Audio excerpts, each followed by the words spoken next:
Saat sebuah imperium raksasa runtuh, dunia menahan napas. Banyak yang berpikir Nusantara akan tenggelam dalam kekacauan saat Majapahit yang perkasa akhirnya tumbang. Namun, dari abu kejayaan masa lalu, sebuah kekuatan baru bangkit. Kekuatan ini tidak ditempa semata-mata oleh pedang dan pertempuran, melainkan oleh iman, perdagangan, dan dakwah yang damai. Inilah kisah luar biasa Kesultanan Demak, kerajaan Islam pertama yang menancapkan benderanya di tanah Jawa. Sebuah awal dari perubahan besar yang akan membentuk wajah Nusantara selamanya. Inilah jejak epik Nusantara. Runtuhnya Majapahit menciptakan sebuah kekosongan kekuasaan yang masif. Kerajaan agung yang pernah menyatukan Nusantara itu kini tak lagi mampu mengendalikan jantung kekuasaannya, Jawa. Di pesisir utara, angin perubahan berhembus kencang. Pelabuhan-pelabuhan yang dulu menjadi gerbang upeti Majapahit kini menjadi pusat kosmopolitan yang ramai. Pedagang-pedagang Muslim dari Arab, Gujarat, Persia, hingga Cinok memadati kota-kota pesisir ini.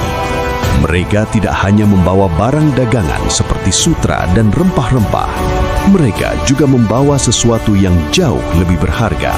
Sebuah keyakinan baru.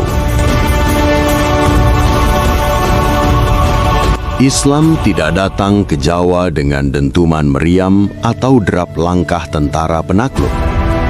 Agama ini meresap secara perlahan, melalui interaksi di pasar, diskusi di surau-surau kecil, dan pernikahan antar budaya. Para ulama dan sufi berkelana, menyebarkan ajaran Islam dengan cara yang menyentuh hati, bukan dengan paksaan. Di tanah yang subur inilah, benih-benih kerajaan Demak mulai tumbuh, disirami oleh gelombang perdagangan dan semangat keimanan yang baru. Di tengah pusaran perubahan ini, muncullah seorang tokoh visioner, Raden Patah. Sejarah mencatat, ia adalah sosok yang kompleks. Banyak yang percaya dalam nadinya mengalir darah biru Majapahit. Ia bisa saja memilih untuk merebut kembali tahta leluhurnya. Namun, Raden Patah memilih jalan yang sama sekali baru. Ia melihat masa depan Nusantara tidak lagi berada di pedalaman yang agraris, melainkan di pesisir yang dinamis dan terbuka pada dunia. Dengan dukungan kuat dari para ulama karismatik dan para saudagar Muslim yang kaya raya, Raden Patah mendirikan Kesultanan Demak di pesisir utara Jawa Tengah.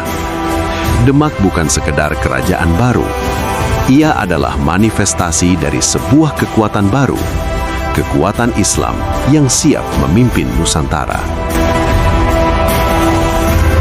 Keberhasilan Demak yang fenomenal tidak bisa dilepaskan dari peran 9 tokoh legendaris yang kita kenal sebagai Wali Songo. Mereka bukan sekadar penyebar agama, mereka adalah arsitek budaya.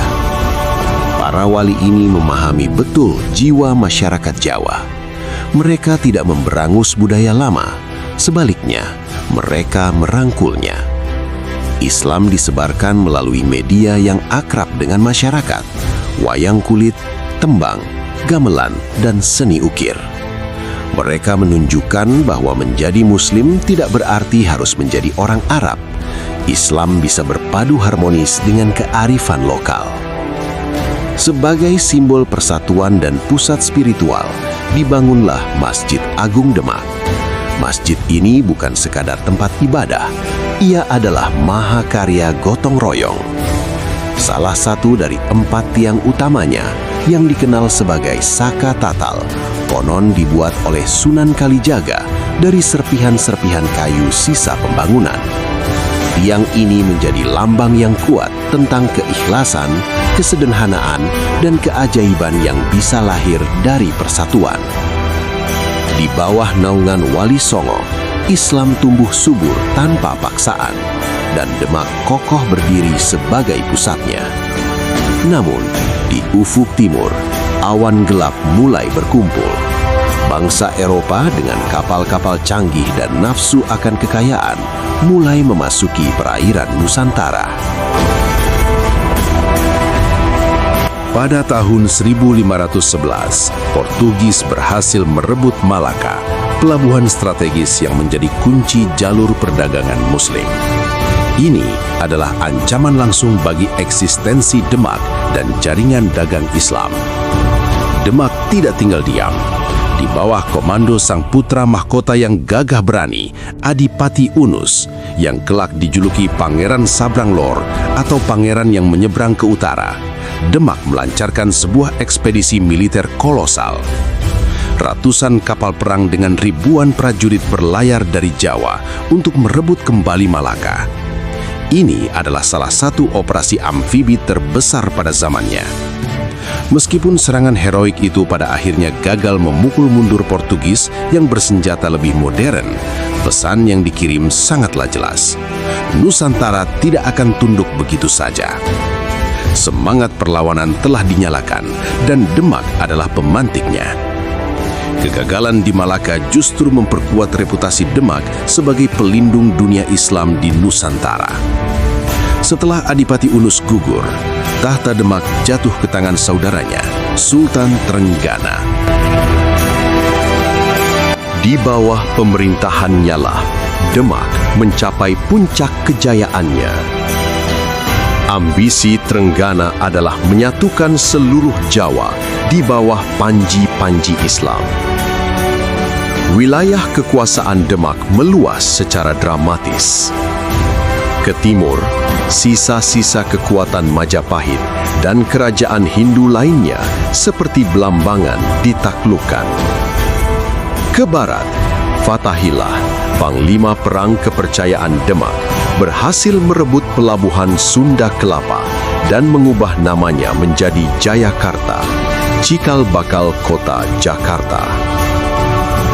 Pada masa ini, Demak adalah kekuatan politik, militer, dan agama yang tak tertandingi di Jawa.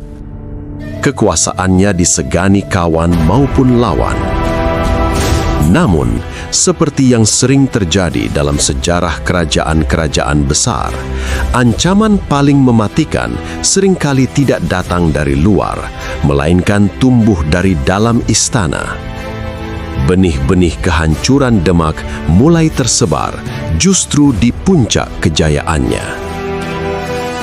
Setelah Sultan Trenggana wafat secara tak terduga saat memimpin pengepungan Pasuruan, kekosongan kekuasaan memicu konflik perebutan tahta yang brutal. Persatuan yang telah dibangun dengan susah payah mulai retak. Intrik istana, pengkhianatan, dan ambisi pribadi merajalela. Tokoh-tokoh kuat yang sebelumnya bahu-membahu membangun Demak kini saling menjatuhkan dalam pertarungan berdarah. Setelah wafatnya Sultan Trenggana, Demak dilanda konflik perebutan tahta.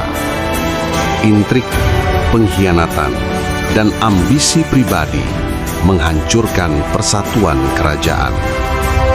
Tokoh-tokoh kuat saling menjatuhkan.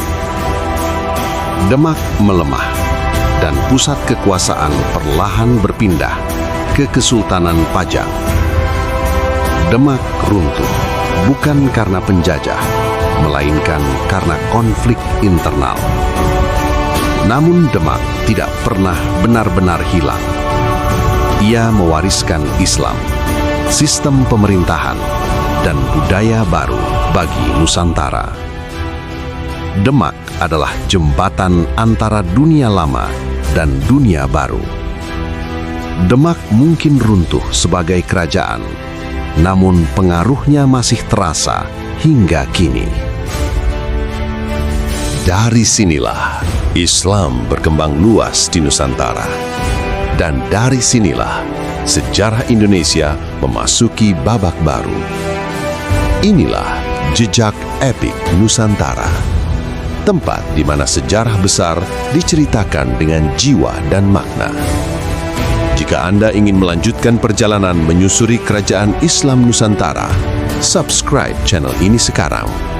Karena sejarah bukan hanya masa lalu, tetapi jati diri kita.